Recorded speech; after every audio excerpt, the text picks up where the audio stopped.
Welcome to the Bethel Church Sermon of the Week. We hope you enjoy this message by Pastor Eric Johnson.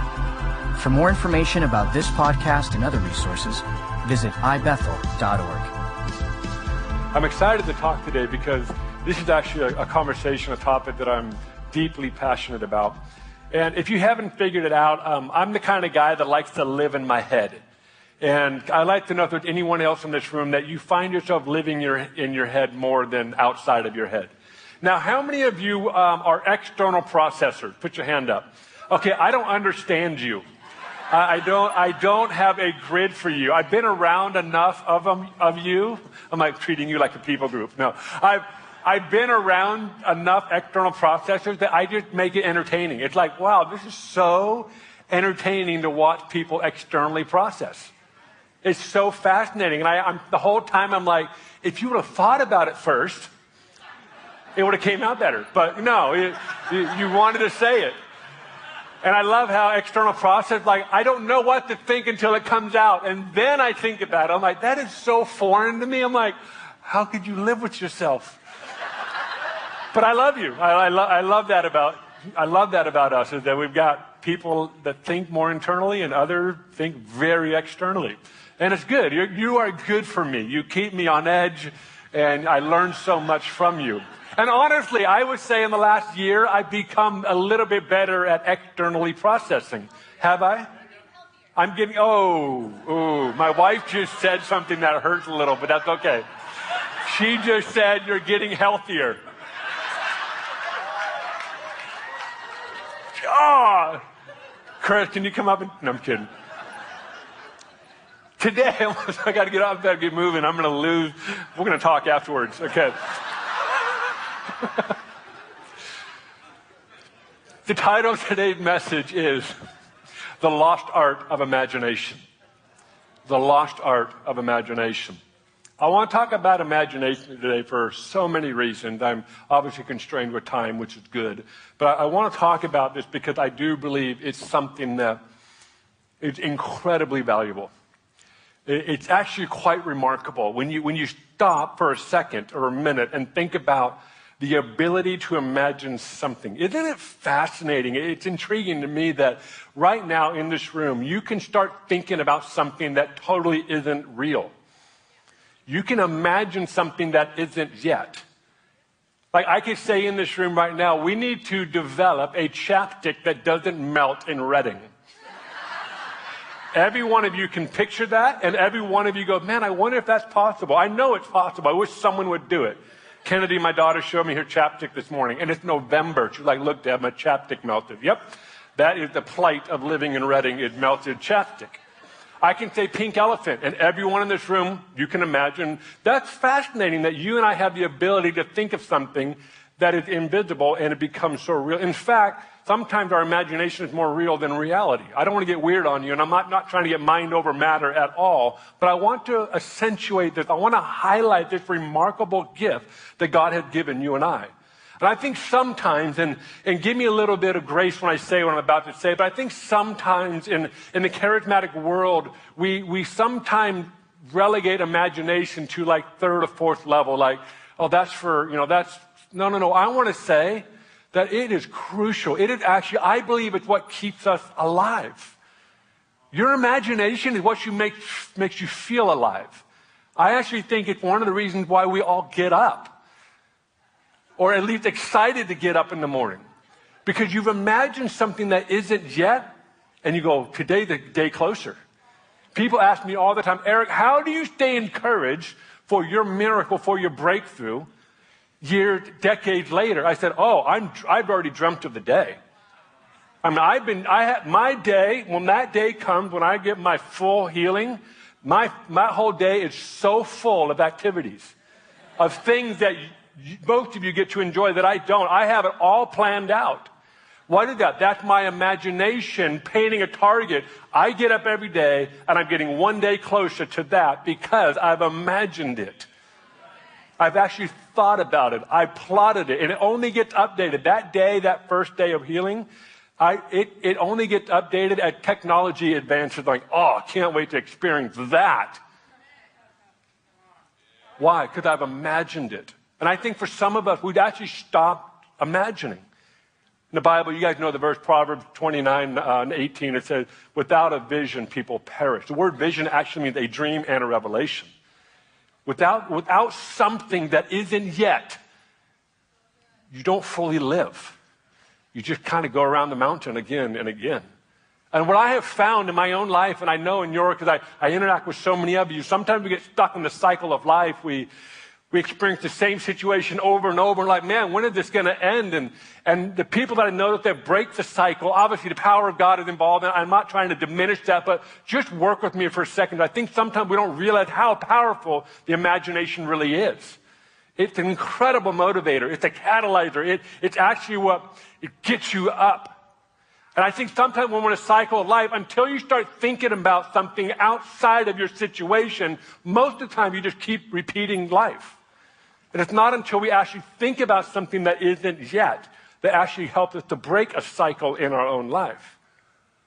I remember Danny Silk, for my first book, Momentum, I did an interview with him. So I was trying to, for me, I come from many generations of the faith. I come from many generations of Christian heritage, and I'm extremely grateful for it. But sometimes when I talk about it, I run into people like, well, I don't have that kind of background. Like, well, I need to share the incredible privilege that it is to start a momentum. So I said, Danny, tell me your story. So I sat down with Danny in our office, and I said, Danny, tell me your story. And he shared, and it's in the book, you can read it, from the age of 15 to 21, 35 different men lived in his home with his mom. At the age of 15, his grandma gave him a box of condoms. So his entire worldview around intimacy and love was that. And I think he was 21 years old before him and Sherry got married. He stepped foot inside Mountain Chapel in Weaverville, California. And this is what he said. He said, I walked into church and I saw husbands that love their wives and they've been married for decades. And he said, I had never seen that before. And he thought to himself, this was his quote, I knew it was possible. Once he saw it, and if you know Danny and Sherry's story, he'll say it out. I've heard him say, he said, my first 15 years of our marriage was hell. In fact, this is kind of the funny part of the story. My dad did the counseling, and they do like this compatibility test, and they send in the results and get the results back, and it kind of helps with the compatibility. Well, the test results for Danny and Sherry came back, and there's a Post-it note on it that said, Bill, do whatever you can to make sure these two don't get married. And it wasn't until after they were married that my dad said, oh, I forgot to tell you. Quite funny. Danny's like, what? But guess who's one of the leading voices for marriage, for relationship and health? Danny and Sherry. I'd like to propose to you, someone didn't just hand that to them. They actually imagined something that wasn't yet. And because of the ability to think of something that hadn't happened yet, it wasn't actually evident in their own life, is what motivated them to go one day closer, one day closer. And here they are today, especially for this house and this movement. They are our go-tos for marriage, relationship, and connection. I mean, they are, Danny, we need you again. Sherry, we need you again. Because they imagined something that they hadn't yet experienced. And I think sometimes life hands us a deck of cards in some ways. And I'm telling you, I believe imagination is more powerful than we give credit to. Some of us in this room have actually lost our ability to dream and imagine. We've stopped picturing or we've stopped dreaming of that day. Are you like me where I like to read the book before I watch the movie? You're not? Okay, then I'm by myself. Okay. I'm that guy, like Hunger Games. When Hunger Games movies were coming out, I was like, I got to read the books first. Because whenever I read the book before the movie, my imagination is so much better than what the screen can show me. And I remember because why? Once you watch the movie and then read the book, when you actually read the book after you watch the movie, have you noticed that you can't think outside of what you've seen? Because someone else's imagination limited your own imagination. So that's why I love reading books. I'm like, man, and you get to that one scene in the book, you're like, oh, that scene's in the movie, and they do, you're like, that's it? I saw it totally different than the way it showed on that screen. That's the power of imagination. It's the ability to create something that no one else. And the thing about imagination and dreaming is there's no natural law that you follow. Have you noticed in dreams, like when you have a dream last night or last week and, you're flying and then all of a sudden you're in another country and you're driving a car here and then the next moment you're in this. And it's humanly impossible to do everything you did in that moment. But in dreams and in imagination, there are no natural limitations. You actually can think outside the box. And I think that is crucial. I love superhero movies. I love Marvel specifically. Why do I like Marvel? Because it's totally not going to happen that way. The way they punch and they fly halfway across the planet, you know that's not even going to happen in this lifetime. But I love the fact that we can think about it and have fun with the idea like, man, that'd be amazing if we had that superpower and you did that. That's why I love this imagination thing. And I want to challenge you. Some of us we've lost our ability to imagine. Maybe life is actually determined. I actually believe this. You may agree with me or not, but I actually believe one of the enemy's goals is to get you to stop imagining. I actually think the enemy, if he can get you to stop imagining, he can leave you alone.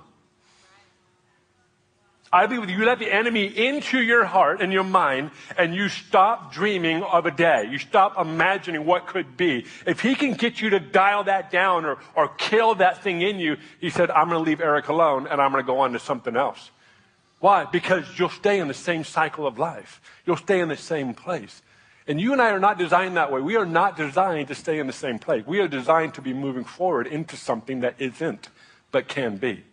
Remember that moment where God takes the prophet over the valley of dry bones and says, what do you see? He says, I do see dry bones. And what does God say? That's not what I see.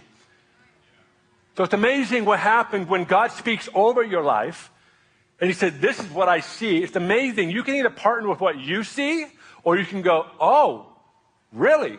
This is the valley of there's flesh and bone. There's rattling. I don't see that, but I know what you do. So I'm gonna imagine what God sees. This is why I love prophetic words.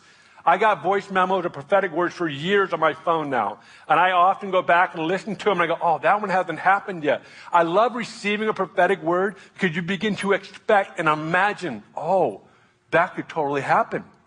And it's one of the reasons what motivates us to chase after Jesus, because he is always stepping into what he promised that we could actually step into. So today, really a conversation about imagination. I remember years ago, this 15, 18 years ago, when Candace and I were youth pastors up in Weaverville, I had this young man in our youth group, and he came into my office, and I believe it was his third girl that he got pregnant. And I had been with him through the first two. I think this was the third one, second or third, but it happened before. I remember that. And he was just, when he got his first girl pregnant, he was so embarrassed, shameful, mad at himself, and wanting to get his life in order. And so he made decisions, and I was there for some of that to help him. And it felt like 6 months, 9 months later, he fell again and got another girl pregnant. So this was like a pattern in his life. So now he's in my office, and guess what? He tells me, I got someone pregnant, and it was it wasn't, obviously that was a bummer, but it was within the context of a party, and it just got it was really tragic and sad, and he was just extremely shameful, mad at himself and the whole works. And I'm like, I don't know how to help this guy. I mean, this is like the third one. I'm like, I don't know what to tell you. You obviously are doing this. This is obviously your decision. And he just got it. And I finally stopped and said, I want you to tell me, what do you want in life? What is it? What do you want in life? And he looked at me and he said this, I want a family like yours. I want to marry someone I genuinely love, and I want to have children. I want to have a family like yours. And I said, okay, that's what you're going for then. And guess what? 15, 18 years later, he's married, has 2 kids, and he has that thing that he imagined. There's something about the ability to imagine. In this room, everything in this room, besides the person you're sitting next to, that idea came from the heart of God. But everything else in this room was once an idea in someone's mind. The chair you're sitting on. At some point in history, someone said, I'm done sitting on a rock. I'm done with this. So uncomfortable. It doesn't fit the contours that are necessary. It's just not fun, and it's cold. And at some point in history, as history progressed, someone thought of, what if we created a 4-legged object with something to lean up against? And voila, here we are today sitting in nice, comfortable chairs. The lights, the cameras, the carpet.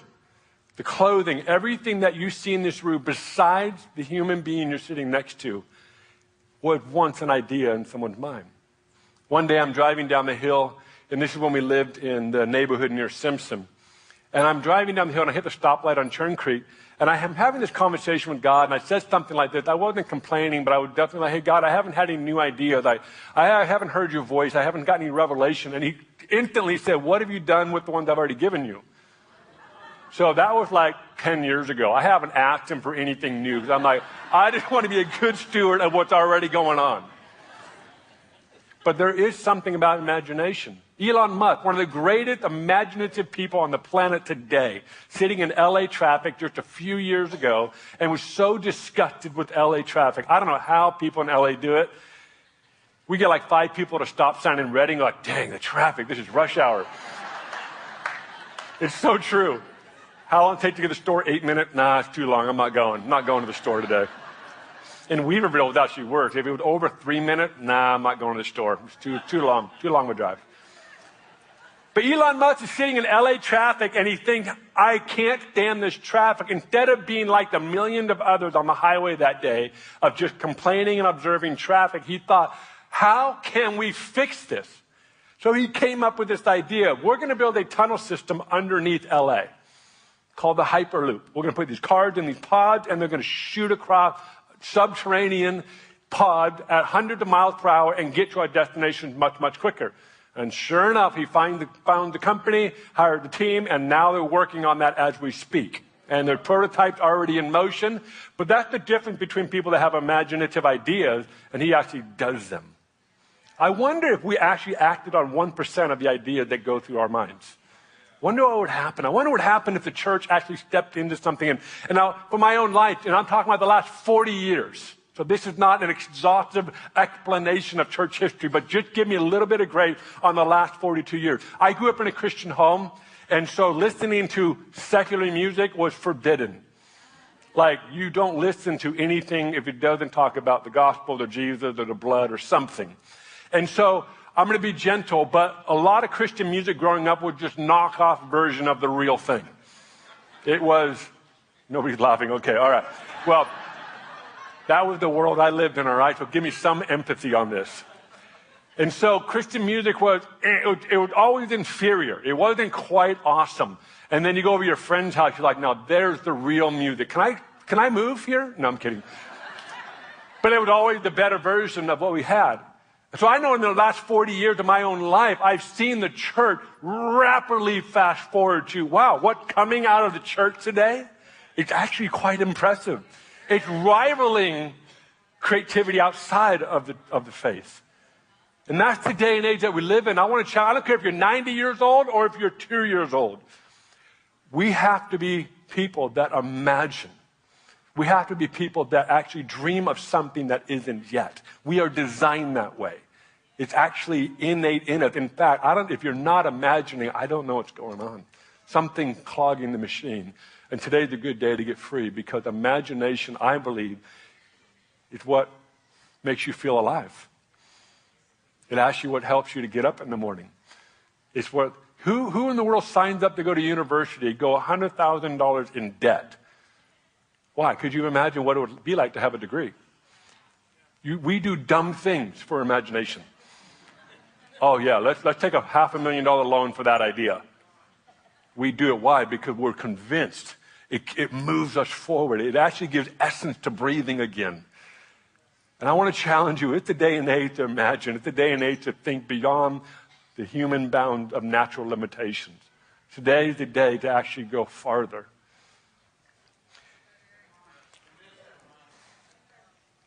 Have you noticed how addicted we are to phones? I'm being sarcastic on that, of course. It's amazing how much this takes our attention. And there's a new feature, or newer, I should say, of screen time. At the end of the week, it gives you an update. A notification comes up, and I'm always excited. I'm like, did I do? Oh no, I looked at my phone way too much in the last week. Well, last week we were in Montana hunting, as you know, with our annual family trip hunting. So I was out of range and in the mountains a lot, so wasn't really on my phone because I'm hunting. So I got my end of the week screen time, 30% less usage than the previous week. I'm like, yes. But then I go, wait, I wasn't even on my phone for 5 days. Dude, I was up in the mountain.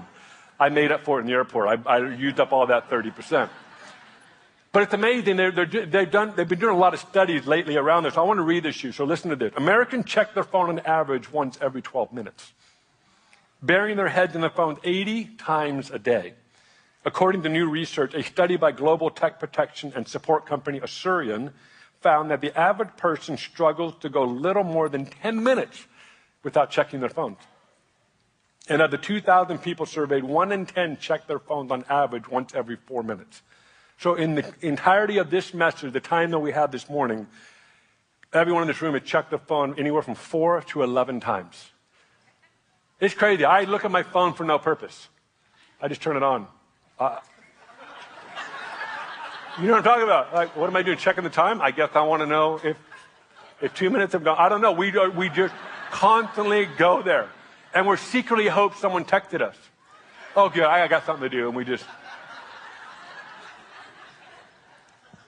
we all relate to this.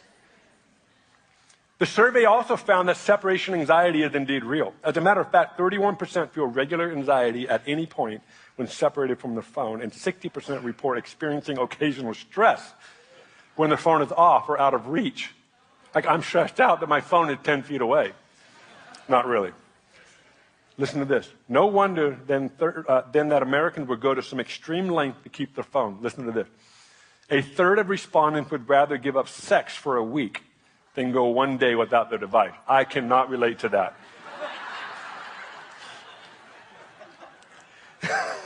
And 62% would prefer, I don't know why I just did that. That's embarrassing. Hey, I'm opening up. I'm getting healthier.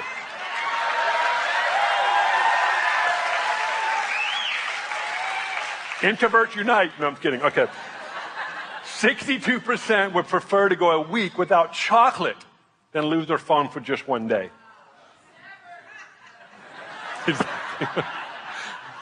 Depends on what kind. Hershey's, yes.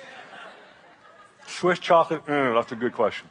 Okay, perhaps an example of just how crucial our phones are becoming comes in the revelation that 4 in 10 Americans would rather lose their voice for a day than lose their phone for 24 hours. Have you noticed there's a lot of conversation around detoxing from social media and phones? So I think we actually, as a people, we realize we are so overly consumed with these devices. And I've wondered if our imagination has actually gotten less because we're so consumed with someone else's. Much like reading the book before the movie or watching the movie before you read the book. Now, do we need to completely bag these? No, but I think we need to learn to create space. It's amazing. In the moment of silence is sometimes the best place to be. I've been making it a habit, and I wouldn't say I'm the best at it, but I'm getting better at it. Sometimes I'll drive to work, which is about a 15-minute drive, and I won't listen to any music, and I love podcasts. I won't listen to anything. I will just think. I had a professor in college. His name was Professor Bobo, was his name. He was the coolest guy. I didn't enjoy his classes. I just really liked him. He taught systematic theology and some other theology classes. And so the systematic theology class, you're like, what is it? It's exactly how it sounds. It's systematic theology. And it was not exciting. I remember 1 or 2 things he said, and other than that, I honestly do not know how I passed that class. I think I retained the information long enough to get it on paper, and then it left me. I mean, it was just... But this guy was just he's like 80-something years old, and he loved God, and he loved the Bible, and he loved students. And so that was infectious. I mean, you just love this guy. Just look forward to hearing him talk. He had a rad little accent. He was from Blue Lake, California, which is right over here near Eureka, and just this wonderful man. And he said something one day that marked me for life. He said, every day I sit in a chair for 20 minutes with no music, nothing, and I just let my mind wander. And I thought, that's cool. I need to do that. So literally, like that day or the next day, and if you live in dormitories on college campuses, usually if there's furniture out in the hallway, it usually means it's free. It's up for grabs. So I walked in my dorm, I think it was that day or the next day, and there was this cool little black sofa chair, in the hallway. I thought, oh, sweet. This is my chair, Professor Bobo, blah, blah, blah. So I grabbed the chair, I drug it into my room, and I made it a habit every day because my class schedule and my roommate's class schedule were opposite. And so they would be in class when I had a break. And so I would go back to my dorm, and I would just sit in this chair. And I started out, according to him, 20 minutes a day. But some days I would spend hours in this chair because I let my mind wander. And honestly, it became some of the sweetest times with myself and the Lord. It was just unbelievable what happened in those moments when I just let my imagination go. And it was so fun to see the Lord commune with me in my imagination. And it wasn't be like till later, like an hour in, I'm totally talking to God, and I didn't even realize it. I'm just so caught up, and I think we've lost some of that. I think we need to get back to some of those things where we're just creating space in our life.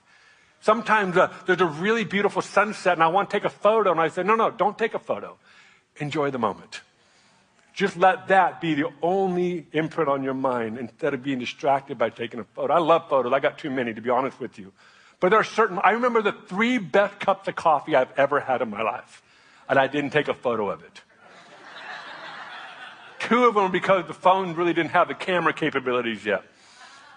But honestly, I'm teaching myself, don't take a photo of this moment. Just enjoy it for what it is. And let it go into your heart and your mind, and let it just be your own private internal photo. 1 cup of coffee was actually in Nicaragua. It was across from the Catholic Church there, and Ben and Sheena George were getting ready to move down there. They were on our staff, and they're missionaries there. And Ben said, the best cup of coffee is in this coffee shop. So we walk in, and there's this, on the barista, there's a sign, and they had just won the contest for all of Central America at the best coffee.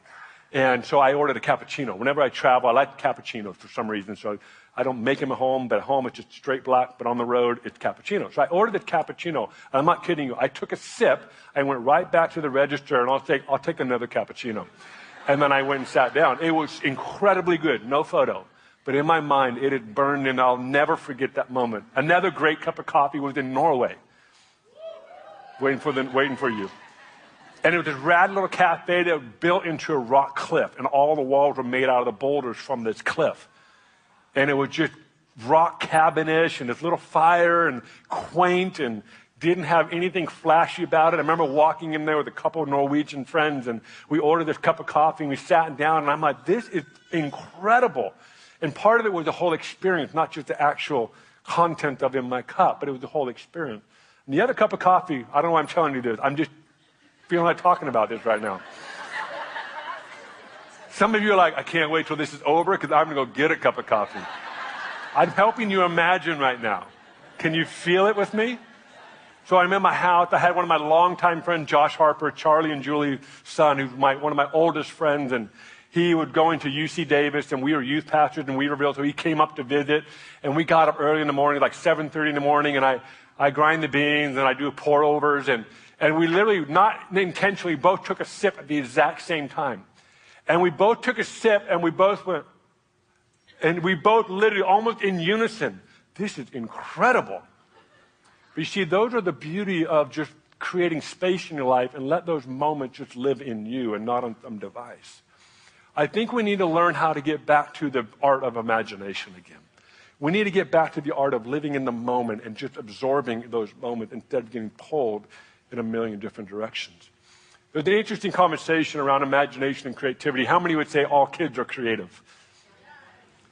I don't think no one ever disagrees with that. Pablo Picasso says, let me find this quote real quick here. Every child is an artist. The problem is how to remain an artist once we grow up. And there's this interesting dialogue around every child an artist, but once you get to adult, there's a subset of people that are creative. Isn't it interesting that something is lost along the way to adulthood? And some say, well, it's good responsibility. You have to pay the bills and work. And no, that's not entirely true. They actually did a study let me read this to you. Dr. Stephanie Carlson, an expert on childhood brain development at the University of Minnesota. Kids spend as much as 2/3 of their time in non-reality, in imaginative play. Other experts have also noted children's aptitude for creativity. They did this little test, and they told the kids, you could have one marshmallow or you can wait for someone to come back and they'll give you more than one marshmallow. So as they were waiting, the researchers were studying the kids. And during the waiting period, the kids who successfully waited used imagination to help them wait. They would pretend to eat the treat, imaginary marshmallow, or they would feed it to an imaginary friend. Or they would use symbolic strategy to wait, like singing a song, I'm waiting. What's the point? That imagination became helpful for self-control. So we talk about responsibility, self-control as adults. Listen, imagination actually enables you to do that. So how many of you noticed, how many had kids and you gave them a cardboard box? You spent $100 on a toy and you gave them a cardboard box. And that's what they want to play with. I remember my parents bought a refrigerator when I was little, and the fridge came in a box. It was huge. That was our fort. That was our spaceship. That was our car. It was our bedroom for a couple days until we cut windows into it. We had shutters. What is that? A child had the ability to take something mundane and make it even better. The power of imagination is real. All great revivalists have this incredible ability to see something that isn't. Amy Semple McPherson, she thought in her head, what if we brought all the lights, sound, music, art, drama, theater, what if we brought it into the church and actually let that be the medium to communicate the power of the gospel? And she broke every rule in the book. I mean, she got so bashed for these ideas that no one was doing. Because she imagined something and she was willing to pay the price for it. And then now she goes down in history as one of the most celebrated revivalists. Why? Because she broke the norm. She saw something that no one else did. And today in church, it's uncommon that there's not something creative happening in the church. And we got to thank Amy Semple McPherson for that, because she was able to communicate the gospel through an imagination, through creativity. And people got radically saved and healed and set free by the thousands. So I believe revivalists actually see something that isn't. You in this room are imagining the day when everyone with cancer gets healed. What is that? We are imagining a future that isn't yet. And that's what keeps us alive. That's what motivates us to take one step closer to seeing it into fruition. Now I'm going to start yelling at you. I'm kidding. There's 3 things I want to leave with you.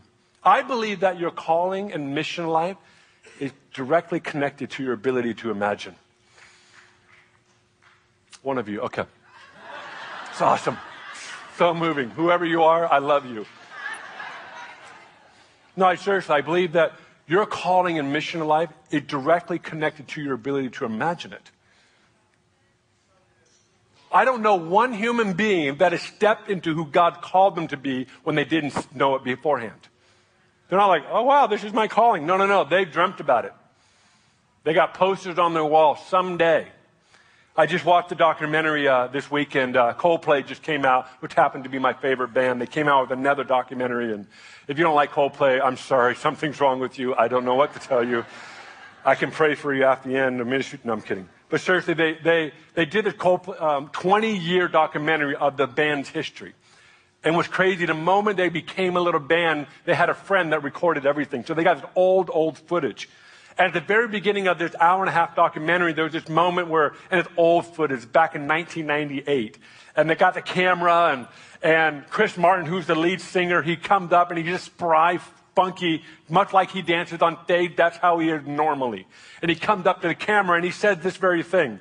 We, John Buckland, Chris Martin, world champion, and Guy Martin, a.k.a. Coldplay, are going to go on to be such a huge band, and this will be on national TV within 4 years. This is now the 26th of June, 1998, and by the 26th of June, 2002, Coldplay, or the band, whatever we call ourselves, will be known just all over. We're going to be so big. So Will, Guy, John, and Chris, don't forget that, all right. And then he dances off the camera onto the field. 4 years later, they ended up playing in the largest music festival going on at the time. What's my point? He imagined what he was going to do. I'm telling you, there's something about imagination that we need to tap back into. 3 things. Go back to the 3 things. I believe your calling and mission life is in direct connection to your ability to imagine. When the Lord calls you something, begin to dream about it. Put it on the wall. Write it on your mirror every morning. Whatever you do, keep it in front of you.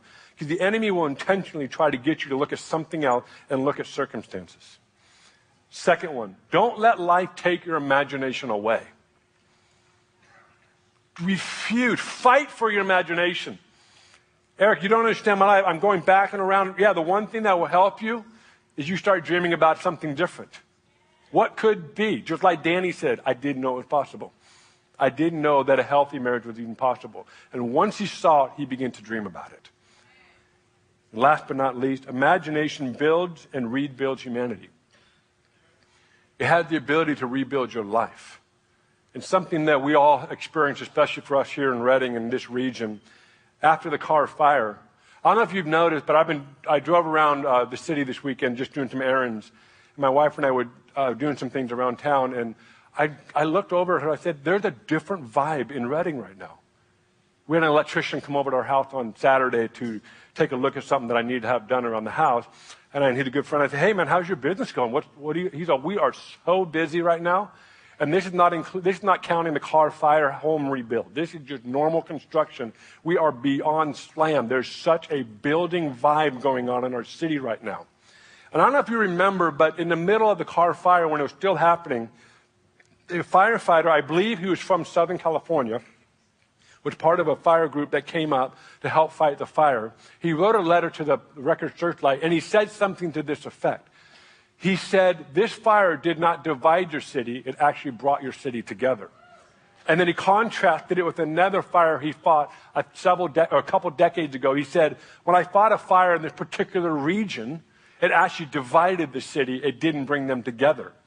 And I want to tell you something right now. Our ability to imagine Redding, what it could be, or Chastelaine, or Anderson, or whatever city you're a part of, in NorCal or you're visiting, your ability to imagine what could be is what will cause your city to be rebuilt. So this imagination thing isn't just about your calling, your mission, your ability to wake up and be motivated. Actually, it's crucial to the rebuilding of humanity, the rebuilding of life, and the rebuilding of cities. So I want to challenge you today that the moment you leave this room, that you'll be inspired to take time in your life and just let your mind imagine what could be. Maybe you're in this room and your marriage is falling apart, or you've had a failed marriage. Guess what? Start dreaming about one that is the healthiest one you've ever seen. Maybe parents in this room, you're estranged from your children. Start dreaming about that day when there's a reuniting. Maybe your business is in a really bad spot. Start dreaming about what it would be when your business is thriving. Take the time to dream about this. Imagine the day when every wheelchair that comes through that back door is empty by the end of the day. Let's take our imagination to a whole nother level, because it's actually what keeps us moving forward. So the lost art of imagination, let's regain what I believe is one of the most remarkable gifts God has given us, is the ability to imagine. So why don't you stand?